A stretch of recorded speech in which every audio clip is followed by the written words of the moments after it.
말씀은 잠언 19장 11절입니다. 우리 다 같이 한 목소리로 시작. 노하기를 더디하는 것이 사람의 슬기요 허물을 용서하는 것이 자기의 영광이니라. 아멘.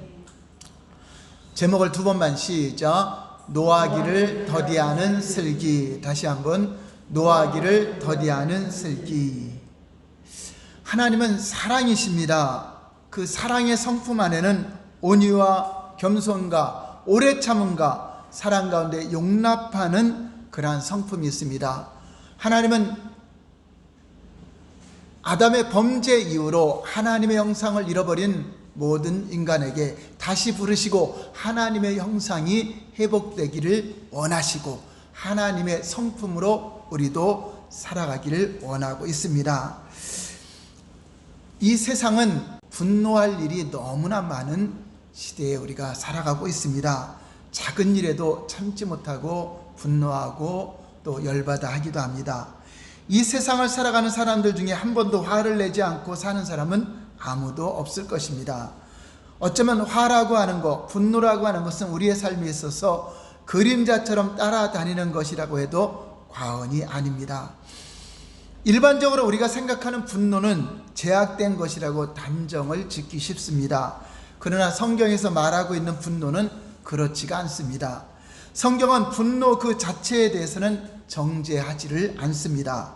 오늘 본문 잠언 19장 11절을 다시 한번 볼까요? 시작. 노하기를 더디하는 것이 사람의 슬기요 허물을 용서하는 것이 자기의 영광이니라. 또 잠언 16장 32절을 보면은 이렇게 말씀하고 있습니다. 시작. 노하기를 더디하는 자는 용사보다 낫고 자기의 마음을 다스리는 자는 성을 빼앗는 자보다 나으니라. 그 노하는 것 자체가 죄가 아니라 분노를 잘 다스리고 더디하라고 성경은 지혜를 가르쳐주고 있는 것입니다. 에베소서 4장 26절에서 27절을 보시면 다 같이 시작. 분을 내어도 죄를 짓지 말며 해가 지도록 분을 품지 말고 마귀에게 틈을 주지 말라. 이 말씀은 우리에게 무엇을 말씀하고 있습니까? 이것은 우리가 알 수 있는 것은 노를 아예 내지 말라는 것이 아니라 노를 내어도 더디 내고 분노를 내어도 죄를 짓지 말고 분을 내어도 급히 내지 말라. 좀 생각하라. 우리 감정을 잘 조절하라고 하는 것입니다. 따라서 말씀으로 성경에서는 분노의 감정 그 자체를 정죄하는 것이 아니라 분노를 바르게 처리하지 못하는 태도가 잘못되었음을 경고해주고 있습니다. 여기서 분을 내어도 죄를 짓지 말고 라는 말에서는 분을 내는 것이 죄는 아니라는 것입니다. 그런데 해가 지도록 분을 품지 말라. 이것은 분노하는 마음을 계속 가지고 있으면 죄를 범하게 되기 때문에 빨리 그 분노를 그칠 수 있도록 마음에서 감정 조절을 하라는 것입니다. 따라서 이런 말씀을 통해서 우리가 분노에 대해 다시 한번 정리를 하면서 분노의 감정 그 자체가 문제가 아니라 무엇 때문에 분노하고 이 분노의 감정을 어떻게 처리할 것인가. 우리는 사람들과 마주쳐서 조금만 부딪혀도 분노하고 차 운전할 때도 조금만 잘못해도 빵빵거리면서 분노하는 일들이 많습니다. 근데 그리스도인들은 이 분노를 어떻게 잘 조절할 수가 있는가 하는 것입니다. 첫 번째, 분노의 감정 처리에 있어서 실패한 사람들의 경우입니다. 첫 번째가 가인의 경우가 이 분노의 감정을 조절하지 못해서 실패했습니다. 창세기 4장 6절 말씀에 보면 가인이 분노하는 모습이 나타납니다. 창세기 4장 6절 볼까요? 시작. 여호와께서 가인에게 이르시되 내가 분하여 함은 어찌 됨이며 안색이 변함은 어찌 됨이냐.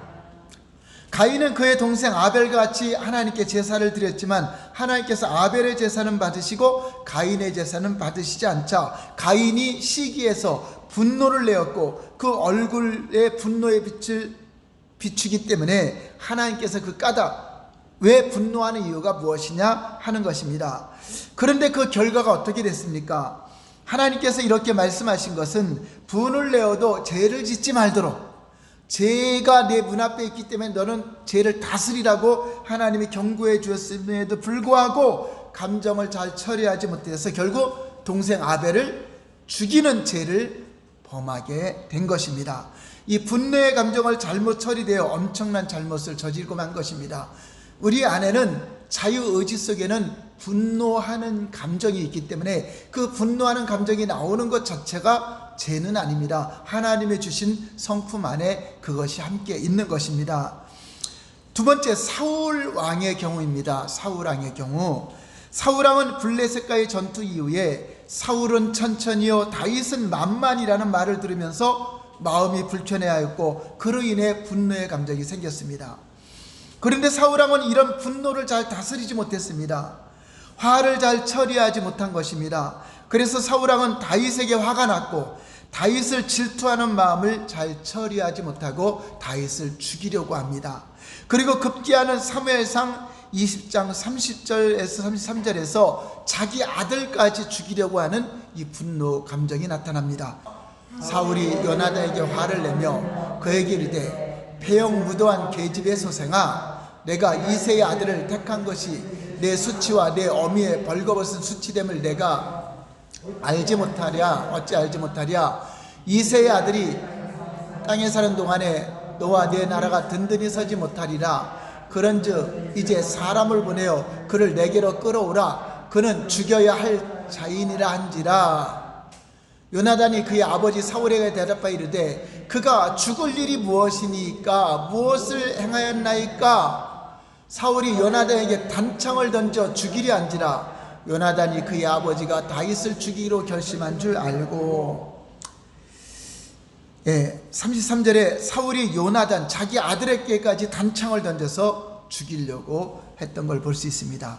다윗을 너무 미워하고 분노하게 되니까 다윗의 절친한 친구였던 아들 요나단을 향해서 단창을 던지고 또 욕설을 퍼부었습니다. 입에 담지 못할 폐영무도한 계집의 소생아, 내가 어미의 벌거벗은 수치됨을 내가 어찌 알지 못하느냐 하고 이렇게 막말을 퍼부었습니다. 그리고 급기야는 단창을 던져서 자기 아들을 죽이려고까지 한 이 분노의 결과, 결국 그 분노가 다윗을 죽이는 데 많은 세월을 보내게 됩니다.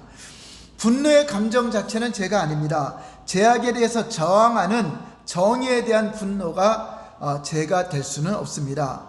그러나 이런 분노의 감정을 올바르게 활용하지 못할 때 그 분노가 파괴적인 모습으로 나타내지는 것입니다.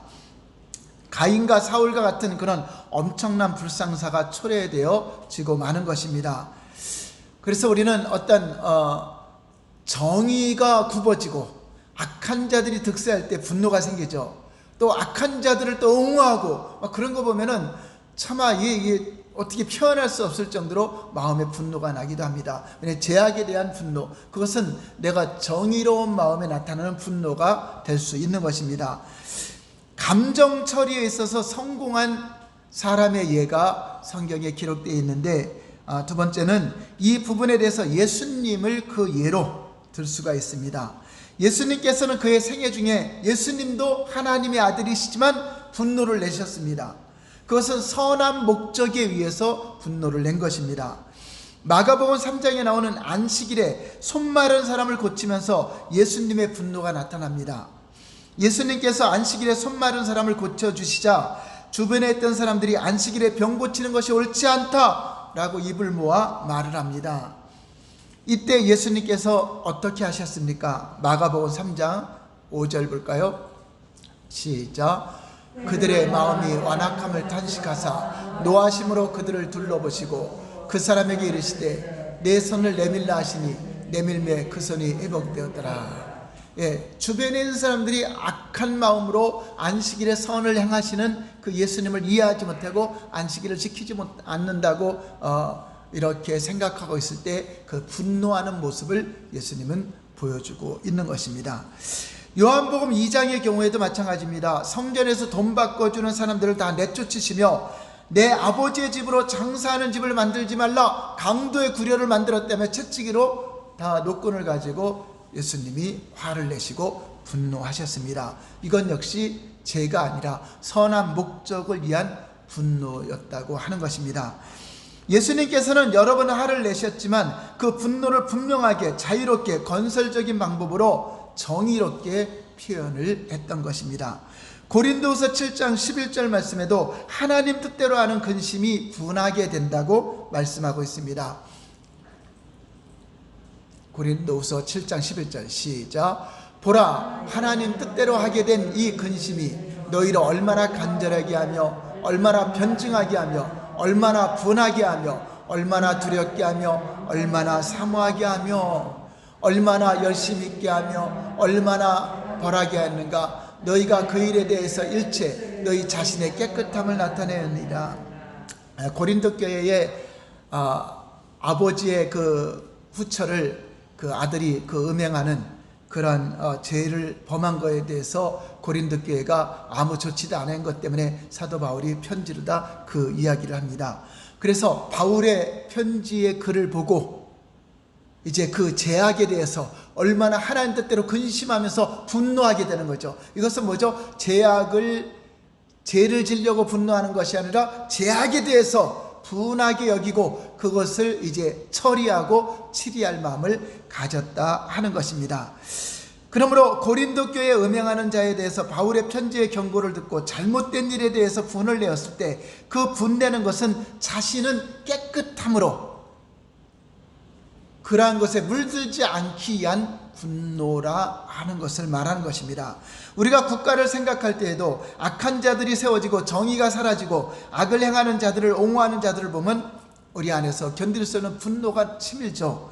자, 그런데 이 분노에 대해서 그냥 계속 갖고 있으면 내가 죽어요. 내 안에 계속적으로 이 분노의 감정을 조절하지 않으면 조울증에 걸리거나 내가 병들게 되고 결국 문제가 생깁니다. 그래서 이것을 어떻게 해결해야 되는가? 그리스도인들은 화도 안 내고 있어야 되는가? 물론 오른밤 때리면 왼밤까지 돌려대라고 했지만은 이 분노의 감정을 우리는 어떻게 해야 되는가 하는 것입니다. 악에 대해서 분노하는 마음을 가진 것은 죄가 아닙니다. 그러나 그것을 계속하여 분노하면서 그 악한 자들에 대한 미움을 가지게 되고 원망을 가지게 되면 그것이 결국 미워하는 죄를 범하게 되고 원망하는 죄를 범하게 되는 것입니다. 그래서 분노라는 것은 무조건 나쁜 것도 아니고 결과에 따라서는 긍정적일 수도 있고 부정적일 수도 있고 건설적일 수도 있고 파괴적인 것이 될 수도 있다고 하는 것입니다. 그렇다면 세 번째, 그렇다면 우리에게 쉽게 나타날 수 있는 이 분노의 감정을 긍정적으로 어떻게 처리를 하고 조절을 해야 되는가 하는 것입니다. 첫 번째는 분노 자체를 인정하라. 분노 자체를 인정하라는 것입니다. 무슨 말입니까? 내 안에 분노가 있는데 아닌 척하지 말아라. 그 분노의 감정 그대로 하나님 앞에 인정하라는 것입니다. 가인의 경우 하나님께서 내가 분노함이 어찌미냐 라고 물었을 때 가인은 아무 대답도 안 했어요. 자신이 분내고 있다는 사실을 인정하지 않았던 것입니다. 하나님, 제가 분내었습니다. 이 분낸 걸 용서해 주시고 없애달라고 하지 않고 그냥 아닌 척했습니다. 사실 우리는 일생생활을 통해 얼마나 많은 분노를 내고 있습니까? 그때마다 우리는 분냄에 대해서 어떻게 하고 있죠? 그리스도이니까 표현을 안 하죠. 대부분의 경우에 자신의 분을 인정하지 않습니다. 그 분노의 감정을 은폐하면서 억누르게 됩니다. 왜냐하면 분노하는 자체가 자기 약점을 다른 사람에게 노출하는 것이라고 생각하기 때문입니다. 그래서 속으로는 분이 나서 속이 부글부글 끓으면서도 외형상으로는 아닌 척 웃으려고만 합니다.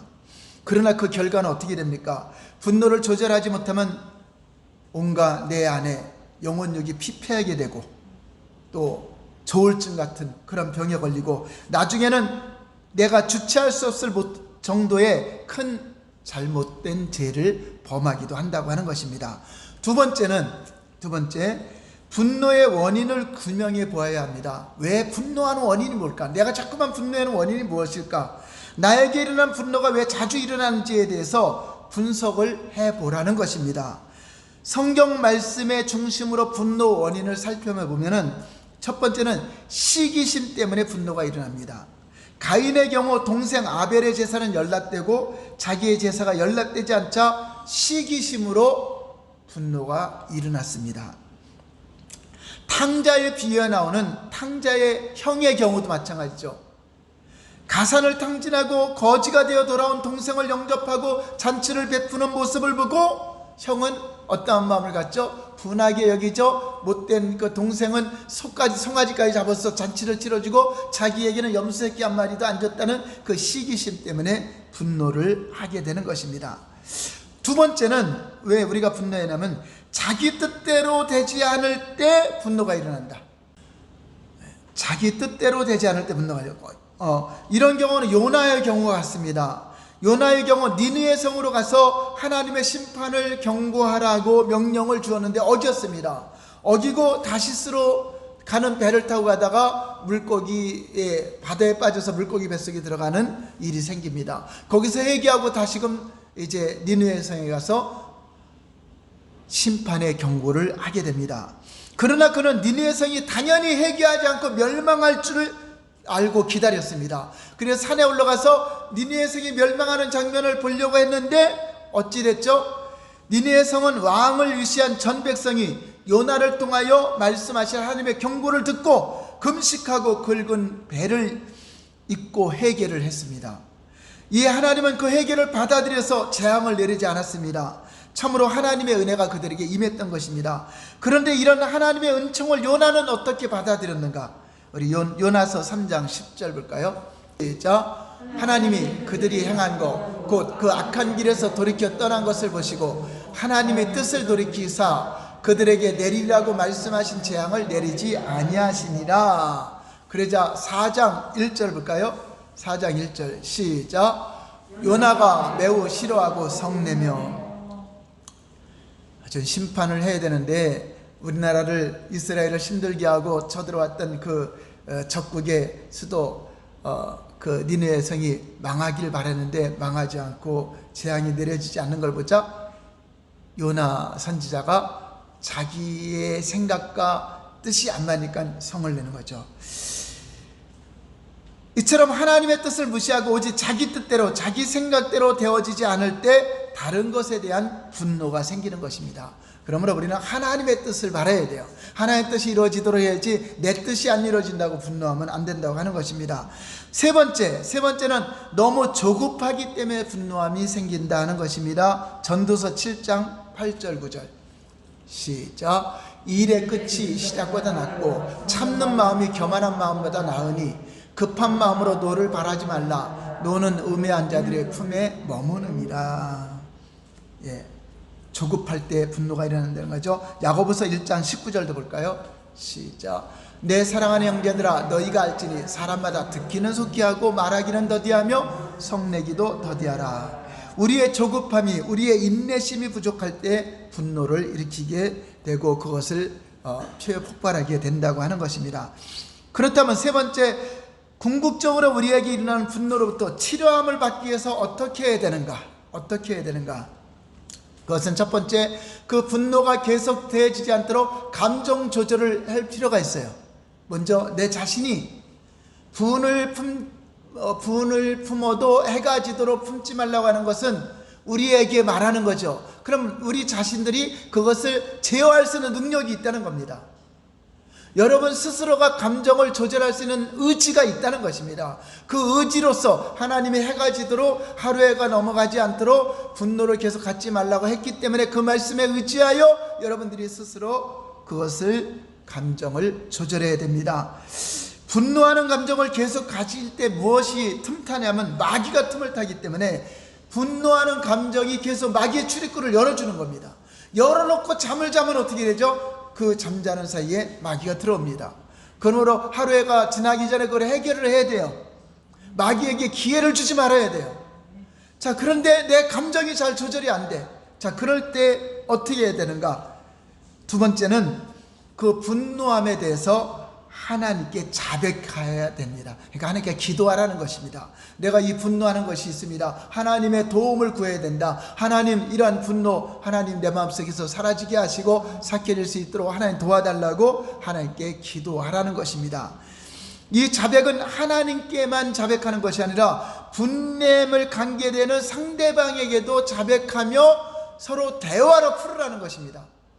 예를 들어서 부부싸움 했을 때 하나님 말씀에 의지하여 내가 분내고 성을 냈는데 미안하다고 한다든가, 어떤 실상 당신에게 이런 일 때문에 분노했는데 그거에 대해서 어떻게 생각하는가, 대화를 하라는 것입니다. 하나님께도 자백하지만 그 사람과도 대화로 풀어갈 때 그 분노의 감정이 사라지고 진정한 서로 격려하고 위로해 줄 수 있는 그런 은혜가 임하는 것입니다.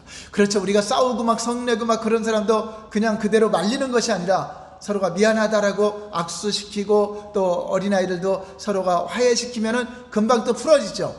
이것처럼 어른들도 그것을 분노하는 감정을 속이지 말고 실제적으로 오늘 만나서 대할 얘기가 있다 해서 실질적으로 그분과 대화를, 혼자 조절이 안 되면 실제로 대화를 한다든가, 그것도 안 되면은 하나님께 아뢰시기 바랍니다.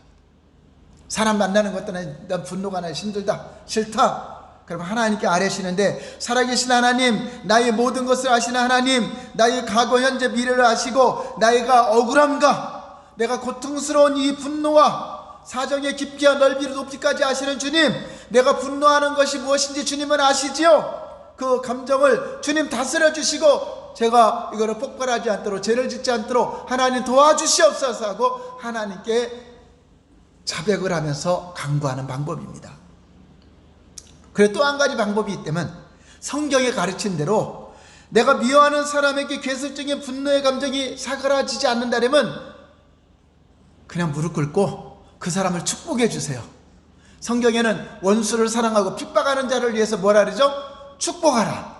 따르세요. 핍박하는 자를 위해서, 박해하는 자를 위해서 축복하라. 이런 자가 하나님의 아들이다. 하나님의 자녀자가 하나님의 아들이 되리니 한 것처럼, 하나님의 아들은 하나님 이 감정이 잘 조절이 안 됩니다. 그러면 그 미워하는 사람 그냥 축복해 주시기 바랍니다. 하나님 그 사람을 축복해 주시고 그 사람을 도와주시고 그 사람을 변화시켜 주셔서 선한 도구가 되게 해주시고 의로운 도구가 되게 해주시고 이러한 분노의 감정이 생기지 않도록 축복합니다. 주님이 축복하라 했으니 축복합니다 하고 하면은 신기하게도 우리 마음속에 일어나는 분노가, 폭풍우가 잠잠해지고 지나가는 걸 느껴지게 됩니다. 그렇잖아요. 누군가 어떤 박해라든가 나를 모함하는 사람들, 잘못된 그런 말 들으면 분노가 나잖아요. 안 난다면 그 거짓말이죠. 자, 그걸 어떻게 해요? 저도 그런 일이 많이 있죠. 그러면 그 분노의 감정이 사라질 때까지 계속 축복합니다. 그 사람 자녀까지도 축복이죠. 이름 불러가면서 하나님 누구누구 축복합니다. 어떤 목사 축복합니다. 누구 축복합니다. 그 자녀를 축복합니다 하면서 계속 하면은 어느새 보면은 언제 그런 감정이 다 잊어버려요. 다 사라집니다. 할렐루야. 그래서 그 방법입니다. 내 스스로 첫 번째 감정을 조절해서 내가 분을 참을 수 있으면 그거를 하고, 안 되면은 그 상대방을 만난다든가 대화로 다 풀고, 그 다음에 하나님 앞에 기도와 간구로 풀고, 그래도 안 되면 오히려 성경대로 거꾸로 그를 축복하는 겁니다. 그래서 축복해주면 그 사람 이름을 들고, 제가 미우면 양철이 목사 축복합니다. 양철이 목사 축복. 그냥 그 다른 말 아니고 축복 하다 보면은 일주일 정도 지나가다 보면 그런 감정 다 사라지고 누그러지는 것입니다. 이렇게 분노의 감정이 사라지고 먹구름이 사라지고 그 대신 내 안에 감사와 기쁨과 하나님을 찬양하는 마음으로 여러분 안에 가득하게 될 것입니다. 할렐루야. 저도 이렇게 마음이 막 그럴 때 제가 그 밴드에 올리는 시가 있습니다. 제가 하루나 이틀이나 해서 올릴 겁니다. 제가 그것으로 많이 달래요. 그래서 저는 시 한 편을 읽죠. 그러면 하나님으로 가득 찬 그분의 그 마음의 표현이 너무나 마음에 드는 거. 그래, 이 마음으로 살아야지. 그래, 이 마음으로 살아야지. 그래, 전 그거 읽으면서 주님, 내 마음도 하나님으로 가득하고 주님으로 가득하고 너무나 행복합니다. 감사합니다 하면 언제 뭐 분노와 감정 이렇게 다 사라지는 것을 제가 경험하고 치유를 받습니다. 그러므로 분노의 감정이 생겨날 때 하나님의 도움을 구하는 기도가 될 때 저와 여러분들의 인생의 주관자이신 주님께서 우리의 분노의 감정을 잘 다스려 줄 것이고 긍정적인 방향으로 이끌어가게 될 줄 믿습니다. 우리는 분노의 종이 아닙니다. 진노의 노예가 아니라 우리에게 능력 주신 자 예수 그리스도 안에서 오히려 분노를 지배하고 잘 다스릴 수 있는, 그래서 슬기로운 사람이 다 되시기를 예수님 이름으로 축원합니다. 할렐루야. 기도하겠습니다.